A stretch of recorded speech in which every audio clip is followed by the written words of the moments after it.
For this process, you will need the following tools: 5.5mm socket driver and 2.5mm Allen key. To clean the Bondtech extruder, first unload the filament from the corresponding hot end.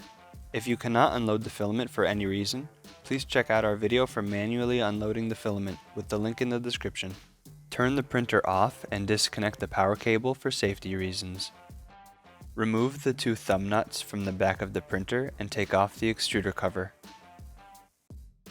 Carefully disconnect the filament runout sensor cable and the motor's driver cable as well.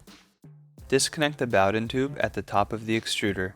Remove the coupling clip and press in the fast connector. Slightly press in the Bowden tube and pull it. Use the socket driver to remove the nuts holding the filament runout sensor and disconnect the Bowden tube at the top of the filament runout sensor. Use the same socket driver to remove the two nuts and washers and remove the extruder.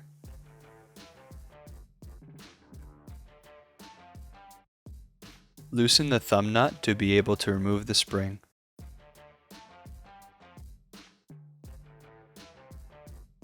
Remove the bolt from the other side. Open the hinge to access the gears and remove material that could be stuck in the teeth. Verify that the gears are centered and close the hinge. Insert the bolt from the inside and place the spring and thumb nut back in their original position.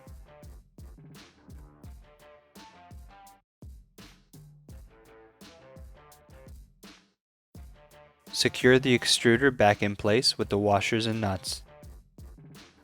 Reconnect the Bowden tube and reinsert the coupling clip. Reconnect the filament runout sensor and set it using the two nuts. Reconnect the cables from the motor and the filament runout sensor to the driver.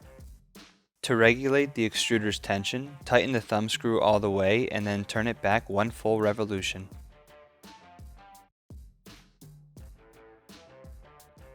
Finish up by placing the extruder cover back in the original position.